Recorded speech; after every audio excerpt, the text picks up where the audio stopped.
우리에게 새날을 주시는 하나님의 은총과 평강이 우리 가운데 임하기를 바랍니다.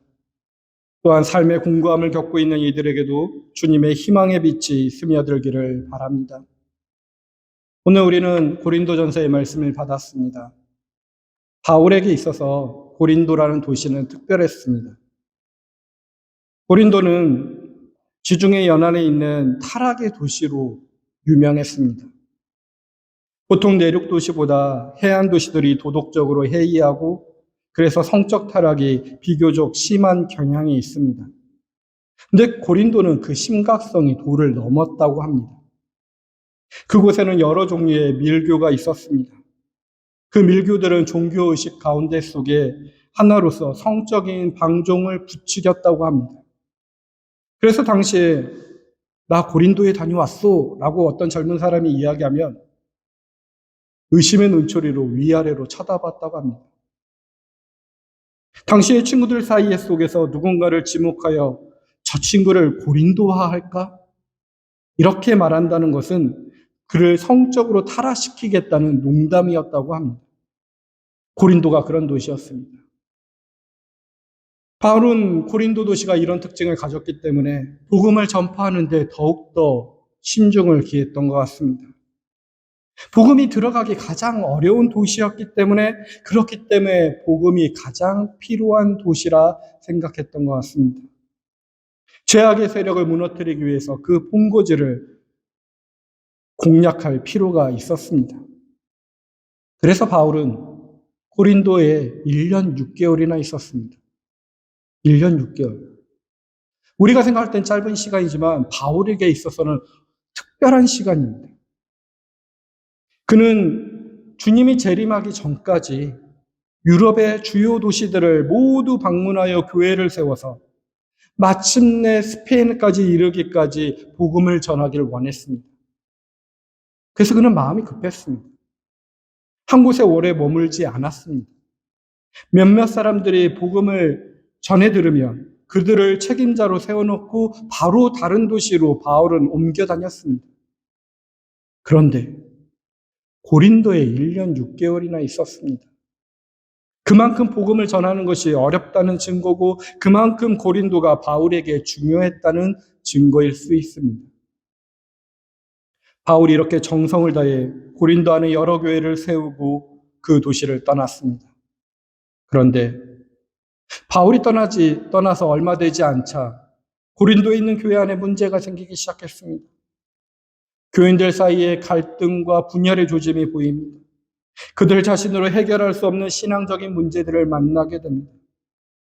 고린도 교회 지도자들은 그 내용들을 상세히 적어서 바울에게 편지를 보냅니다. 고린도전서는 그 편지에 대한 바울의 화답한 내용입니다. 이 편지에 바울 사도는 분열의 문제에 대해 그리고 고린도 교회에 물어온 질문들에 대해 하나씩 다루고 있었습니다. 오늘 본문은 특별히 음행에 대한 문제를 다루고 있습니다. 바울은 그 음행에 대한 문제들 가운데 속에 고린도 교회의 현실을 엿보았습니다. 당시 고린도 교회인들 가운데 속에 예수 그리스도를 주님으로 영접하고 나서도 여전히 과거의 몸에 밴 성적인 죄를 청산하지 못한 사람들이 있었습니다. 아니, 그것이 문제가 될 거라고 생각지도 않았습니다.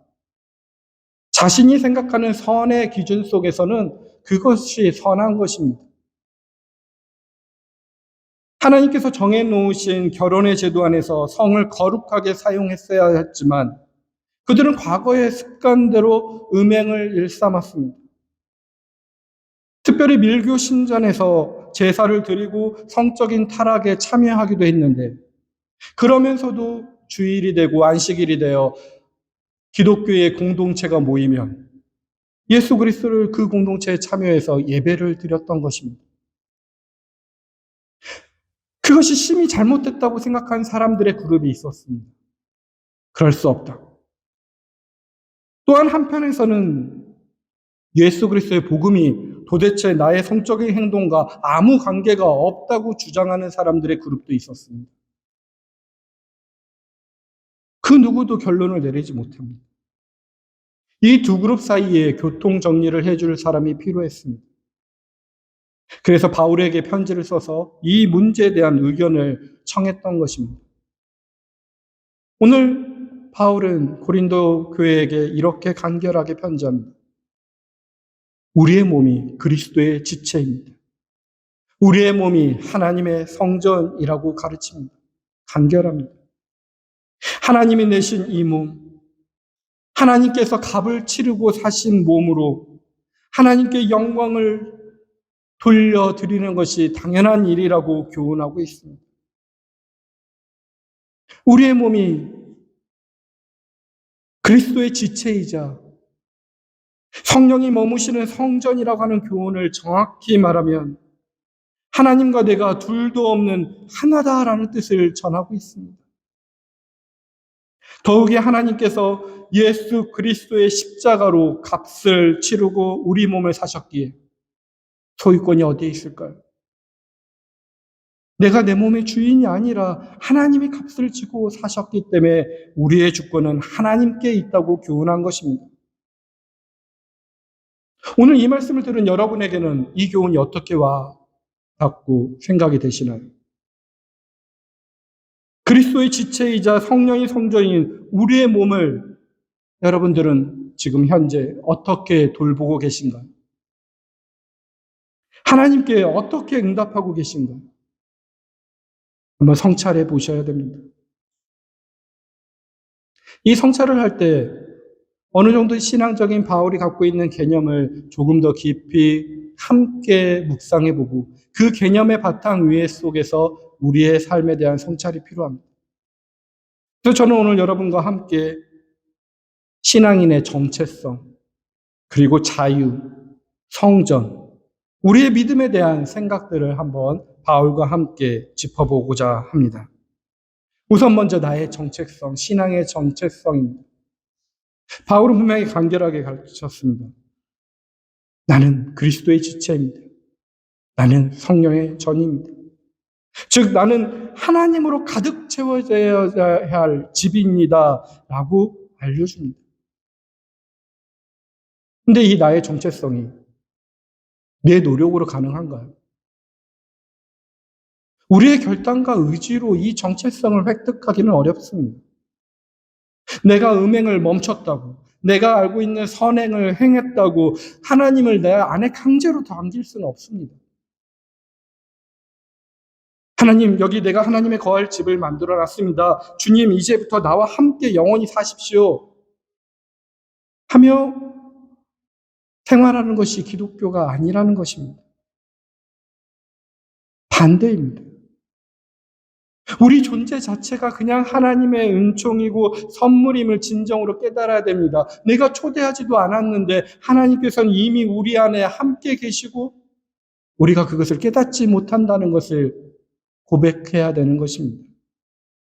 하나님이 이미 내 안에 함께 계시고 성령님이 이미 내 안에 계신다는 진실을 깨달은 이들은 내 몸의 쾌락을 추구하는 것이 삶의 목표가 아니라 사도 바울의 권면처럼 자신의 몸을 하나님의 영광을 드러내는 삶을 당연하게 봉헌하게 된다는 것이 바울의 가르침입니다. 하지만 저를 포함해서 우리 자신들을 한번 돌이켜보면 이 신앙의 정체성을 너무나 자주 잃어버립니다. 삶의 순간순간 선택에마다 어떠한 문제에 봉착할 때마다 나의 신앙의 정체성을 확인하고 살아가는 모습이 부족했다는 것을 저는 이번 설교 말씀을 묵상하면서 생각이 들었습니다. 그저 내 안에 속에서 일어나는 즉흥적인 상황 속에서 반응하고 맙니다. 내가 하나님의 자녀라는 것, 하나님이 나와 함께하고 있다는 것, 내가 하나님의 거할 집인 같은 삶을 살아가는데 그 삶과는 전혀 어울리지 않는 삶을 살아가는 모습이 많다라는 것입니다. 근데 이 문제를 어떻게 해결해야 될까? 쉬운 방법, 간단한 해결책은 없지만 노력은 할 수 있었습니다. 방향성을 돌리는 겁니다. 그리고 늘 읊조리는 겁니다. 그래, 나는 하나님의 자녀야. 그래, 나는 하나님의 거룩한 지체야. 나는 하나님이 거하시는 성전이야. 그래, 나는 하나님으로 가득 차여질 집이야. 라는 것을 계속 읊조리다 보면 그 읊조림에 따른 반응이 우리의 삶 속에서 보이는 것 같습니다. 삶의 선택의 순간마다 우리의 삶의 방향이 나의 욕망에 이끌리는 삶의 방향이 아니라 나의 신앙의 정체성에 따른 삶의 방향이 될 수 있다는 것입니다. 그러면서 어떤 삶 속에서 문제가 생겼을 때 내가 누군데 그 가운데 속에서 행동할 수 있다는 것입니다. 그저 나에 맞춰서 살아가는 것이 아니라 내가 하나님의 자녀인데, 내가 하나님의 성전인데, 내 안에 하나님이 가득한데, 나는 그런 집인데, 내가 누군데? 라는 것 속에서 이런 모습은 정말 나랑 어울리지 않아. 나는 하나님으로 가득 채워질 집이란 말이야 하는 마음으로 살아갈 수 있을 거라 생각됩니다. 저와 여러분들이 이러한 신앙의 정체성을 확보하고 늘 신앙의 정체성을 읊조리며 그 정체성에 따라 살아가는 저와 여러분이 되길 간절히 바랍니다. 이러한 신앙의 정체성 가운데 속에 그래, 나는 하나님의 자녀야. 그래서 나는 자유로워 하며 살아갈 수 있습니다. 이제 나는 세상에 얽매이지 않았어. 하지만 그때 그 자유도 잘 생각해 보셔야 됩니다. 오늘 본문 12절, 13절에서 바울은 이렇게 말합니다. 모든 것이 나에게 허용되어 있습니다. 그러나 모든 것이 유익한 것은 아닙니다. 모든 것이 나에게 허용되어 있습니다. 그러나 나는 아무 것에도 제재를 받지 않겠습니다. 음식은 배를 위한 것이고 배는 음식을 위한 것입니다. 그러나 하나님께서는 이것도 저것도 다 없애버리실 것입니다. 몸은 음행을 위하는 것이 아니라 주님을 위하여 있는 것이며 주님은 몸을 위하여 계십니다. 아멘. 그렇습니다. 이 말씀을 잘 묵상해 보십시오. 자유는 이 몸이 하고 싶은 대로 마음대로 하는 것을 말하는 것이 아닙니다. 내 욕망대로, 내 뜻대로, 내가 가진 계획대로, 내 생각대로 할 수 있는 것이 자유가 아닙니다. 그것은 자유를 가장한 욕심이고 방종입니다. 근데 한번 생각해 보십시오. 내가 원하는 것이 안 될 때 얼마나 짜증이 나시나요? 짜증이 크면 클수록 나의 자유에 얽매여 살아가는 사람입니다. 오히려 하나님께서는 그런 나로부터 자유로워지는 일이야말로 그 자유가 진정으로 뜻하는 바라고 알려주는 것입니다. 내 뜻대로, 내 방식대로, 내 소원대로 되어야 한다는 그 욕망으로부터, 그 욕망 덩어리인 나 자신으로부터 자유로워지는 삶을 자유라 알려줍니다. 여러분들 그런 자유를 누리고 계신가요? 그 자유를 누릴 수 있는 비결이 무엇일까요? 오늘 14절의 말씀을 다시 한번 보십시오. 14절은 바울은 이렇게 고백합니다. 하나님께서 주님을 살리셨으니 그의 권능으로 우리도 살리실 것입니다.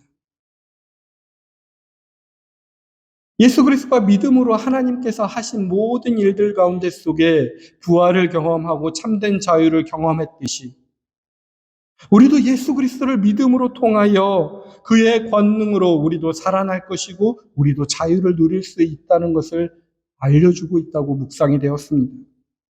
믿음입니다. 예수님처럼 하나님을 믿으면 된다는 것입니다. 그 믿음으로 십자가에 자신을 산 제물로 대신 그 예수님처럼 우리 자신을 하나님께 제물로 바치는 데 비결이 있는 것입니다.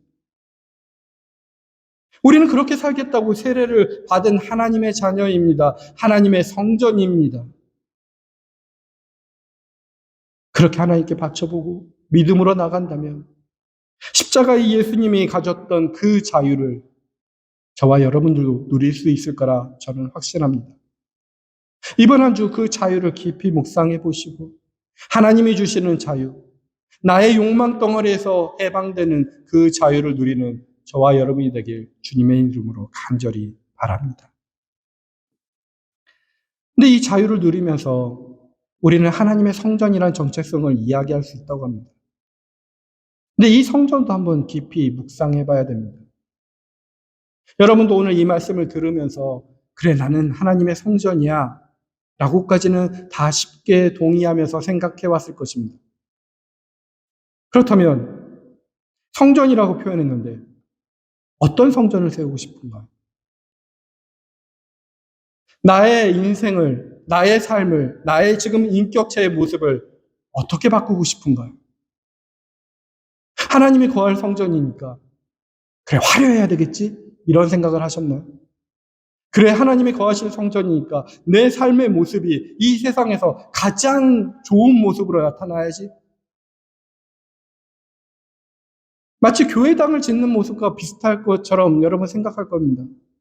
어떤 교회당을 짓고 싶은가요? 어떤 삶의 모습을 만들고 싶은가요? 돈이 많이 들어간 모습인가요? 정성이 많이 들어간 모습인가요? 아니, 어떻게 지어야지만 하나님이 거할 만한, 어울릴 만한 집이 되고 성전이 될까요? 저는 한 주 이런 고민을 해봤습니다. 어떤 성전을 목표로 해야 될까? 근데 분명히 하나님은 말씀하십니다. 왜냐하면 구약시대 때부터 사람들은 성전에 대한 환상이 있었기 때문에 그렇습니다. 구약시대 사람들은 아무 때나 아무 곳에서나 하나님을 만나는 것이 아니라 예루살렘 성전 안에서 정해진 시간만 하나님을 만날 수 있다고 믿었고 그렇게 가르치고 그리고 그렇게 예배했습니다. 하나님께서 성전을 통하여 사람과 함께 하신다고 믿고 성전에 대한 신앙이 아주 투철했습니다. 그러나 그 성전이 파괴되어 버렸습니다. 신앙의 근간이 이스라엘 사람들에게 완전히 흔들렸던 것입니다. 스룹바벨 성전, 헤롯이 증축한 성전, 더는 소용이 없게 되었습니다. 그들에게 성전은 사라졌습니다. 그럼에도 불구하고 오늘날 그들에게 하나님에 대한 믿음이 가능한 이유가 생겼습니다. 진짜 성전이 나타났습니다. 예수 그리스도입니다. 요한복음 2장 19절에서 22절에 성육신하신 참된 성전이 나타나 있다고 표현하고 있는 듯 우리는 묵상할 수 있습니다. 참된 성전 예수 그리스도입니다. 이 도식을 잊지 마시길 바랍니다. 이제 하나님의 외아들이신 예수님을 통해서 하나님과 사람이 함께합니다. 그래서 예수님을 임마누엘이라고 우리는 표현합니다. 참 성전이신 예수님이 오심으로 하나님을 만나는 시간과 공간의 제한이 사라졌습니다. 우리는 언제 어디서나 어떤 상황 가운데 속에서 예배자가로 살 수 있습니다. 우리의 찬양의 고백이 거짓이 아닙니다. 예수님 때문에. 하나님은 성전이신 예수를 그리스도로 영접한 이들과 언제든지 어느 곳에든지 함께 하십니다. 이것이 우리의 신앙의 내용입니다. 참된 성전이신 예수님 안에서 모든 인류는 하나님과 영원토록 연결되는 것입니다.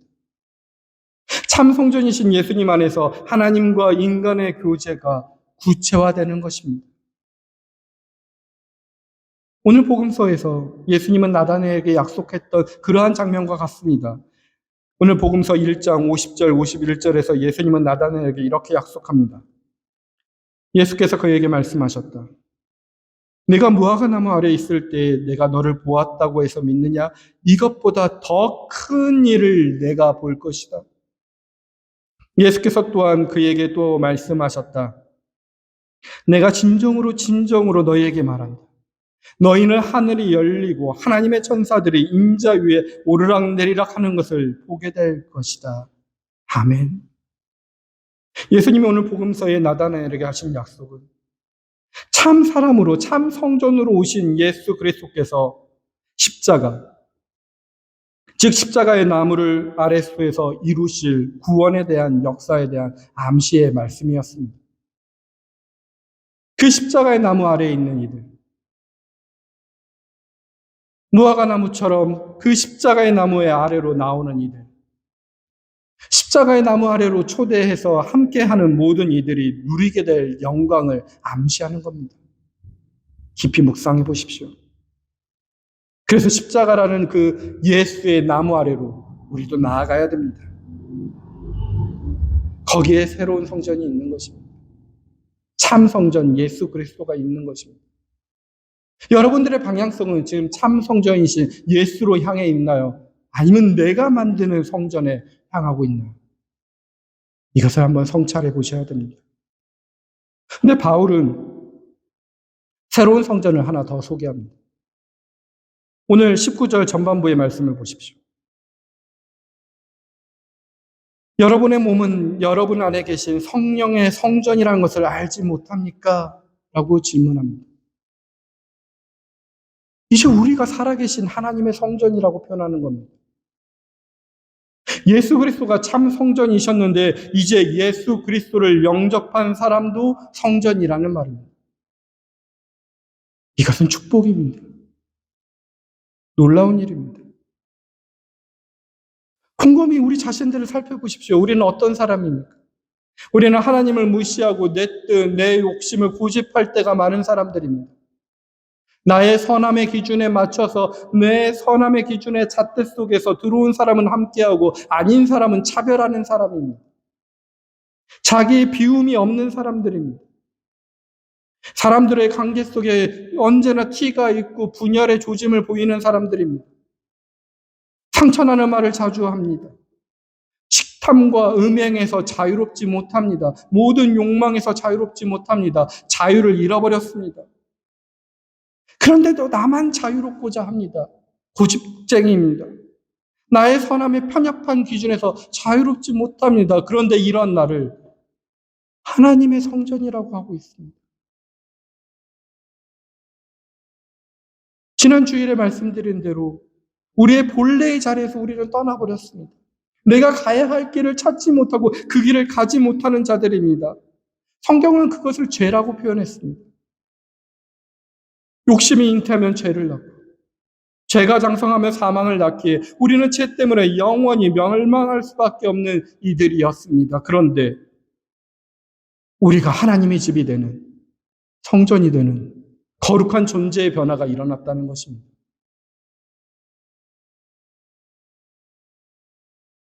이것이 하나님의 선물입니다. 이 선물을 우리는 깊이 깨달아야 됩니다. 주님이 찾아와서 변화시켜 주신 겁니다. 이 부족한 나를. 오늘 나다나엘을 찾아갔던 예수님의 모습을 한번 보십시오.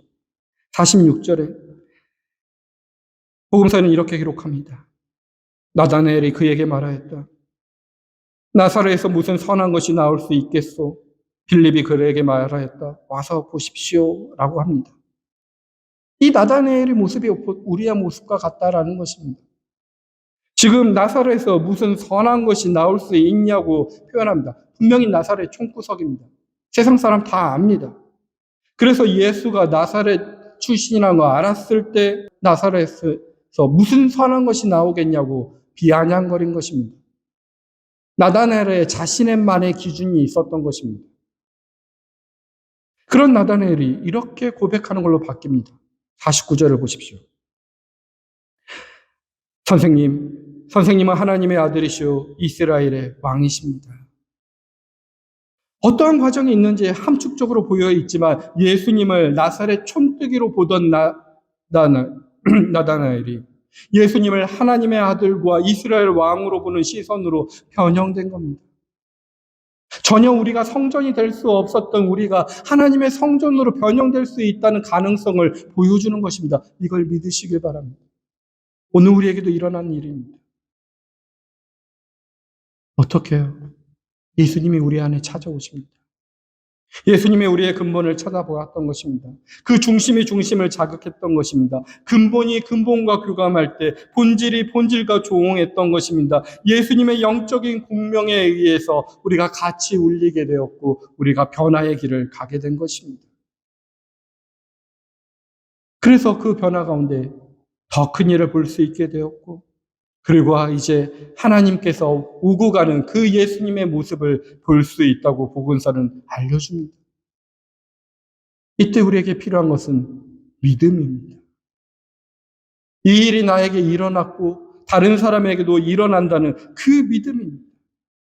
믿음이 우선이 되어야 예수님께서 우리를 변화시키고 그 변화를 깨닫게 되며 우리의 변화의 가능성을 믿고 우리의 삶의 경험과 음행을 피하고 탐욕을 피하고 자유의 삶을 살아가는 삶으로 자연스럽게 변화된다는 것입니다. 이 우선순위를 헷갈리지 마시길 바랍니다. 믿음이 우선입니다. 예수님은 우리가 세상 가운데 살아가는 데 속에서 연약함을 압니다. 하지만 우리가 하나님의 형상이라는 것을 예수님은 더 잘 안다는 것입니다. 예수님은 우리의 시면에 평화에 대한 갈망, 진리에 대한 갈망, 사랑에 대한 갈망, 하나님에 대한 거룩한 갈망이 있음을 예수님은 알고 계셨답니다. 우리는 모르는데, 우리는 그렇게 살지 못하는. 예수님은 우리가 근본적으로 우리가 평화요, 진리요, 사랑이며 하나님의 형상이라는 것을 알고 계셨다는 것입니다. 미리 보았다는 것입니다. 우리 자신이 그토록 선하고 아름다운데 성령님이 거하실 성전인데 그것을 모르는 사람은 우리 자신뿐이었다는 것입니다. 예수님께서 아는 모든 것을 모르는 사람이 바로 우리 자신이라는 것을 깨닫길 바랍니다. 그런 무지를 깨닫기 위해서, 그 무지를 없애버리기 위해서 예수님이 직접 우리의 계단이 되어주셨습니다. 우리의 무지로 하늘을 찾을 수 없으며 하늘과 관계를 맺을 능력을 상실한 우리를 불쌍히 여기셔서 그 일을 행할 수 있는 예수님이 하늘과 무지한 우리의 계단이 되어주셨습니다. 그리고 우리를 예수님의 시선으로 쳐다봐 주시고 우리를 초대하셨습니다. 강제적인 초대가 아닙니다. 나를 따라와야만 한다. 음행을 멈춰야 된다. 탐욕을 멈춰야 된다. 식욕에 빠지지 말라 하는 것이 아닙니다. 그저 나를 따라오라 초대합니다.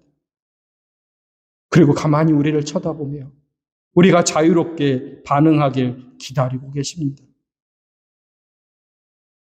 오늘 이 반응에 어떻게 여러분들은 삶으로 드러내실 겁니까?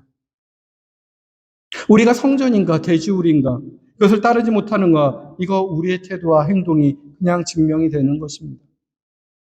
우리 안에서 평화가 이루어지고 우리가 있는 자리에서 화해가 이루어지고 이해와 배려, 경청과 격려, 사랑과 나눔, 꿈과 희망이라는 믿음의 에너지가 퍼져나가고 있다면 여러분은 하나님이 현존하시는 향기로운 성전인 것이 분명할 것입니다. 만약 그런 삶의 모습이 없다면 방향을 돌이키십시오. 참된 성전인 예수님을 따라가십시오. 그 안에 속에서 하나님을 발견하십시오. 예수님의 시선으로 우리의 자신을 살펴보십시오. 그러면 연약한 모습보다 하나님에 대한 가능성을 발견할 수 있으실 겁니다. 말씀을 마무리하도록 하겠습니다. 사랑하는 성도 여러분, 우리를 환희하시는 주님은 우리의 몸을 성령이 거하시는 성전으로 삼아주셨습니다. 우리 존재는 나다나엘처럼 하나님의 선물입니다. 하나님께서는 오늘 우리를 불러 그 나라로 일하자고 초대하십니다. 나다나엘은 곧바로 응답했습니다. 2024년에도 여러분들은 어떻게 응답하실 생각이십니까? 주님은 계속 우리를 초대하십니다. 세례를 통해 그리스도의 지체가 된 우리의 몸을 어디에 바치겠습니까? 방향을 돌리시길 바랍니다. 날마다 주님의 말씀에 가까이 하며 맑은 영혼의 눈을 가진 이들로 성장해 가야 됩니다. 부르심에 응답한 빌립보처럼 우리의 절친들을 우리 인생의 진정한 선물이신 예수 그리스도께 인도하는 복된 인생이 되어야 됩니다. 자신의 유익말을 살아가는 것이 아닙니다. 부디 우리의 인생의 참 성전이신 예수님의 안에 살아가기를 축복합니다. 십자가의 나무 아래서 쉼을 얻을 뿐 아니라 이 쉼이 필요한 이웃을 십자가의 나무 아래로 인도하는 복된 인생이 되기를 축복합니다. 사도 바울의 권면처럼 그리스도의 지체, 성령이 거하시는 성전, 그리스도께서 십자가의 보혈로 값을 치르고 사신 우리의 몸으로 하나님의 사랑의 빛을 드러내는 저와 여러분이 되길 주님의 이름으로 축원합니다. 오늘 말씀을 놓고 잠시 묵상 기도하는 시간을 갖도록 하겠습니다.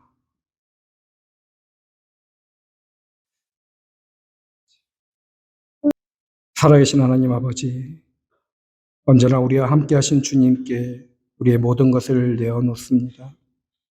저희의 몸도, 저희의 시간도, 저희의 물질도 모두 주님께 내어놓습니다. 연약하고 죄된 우리의 중심에 예수님이 찾아와 주시고 우리가 변화될 수 있는 희망과 믿음을 성령님의 도우심 가운데 주시니 감사합니다. 믿음으로 예수 그리스도를 나의 주님으로 고백하오니 내가 하나님으로 가득 채워될 집 바로 주의 성전이라는 것을 깨닫게 하시고 참된 성전인 예수 그리스도 안에서 살아가는 복된 인생들이 될 수 있도록 저희를 인도하여 주시옵소서. 예수님의 이름으로 기도합니다. 아멘.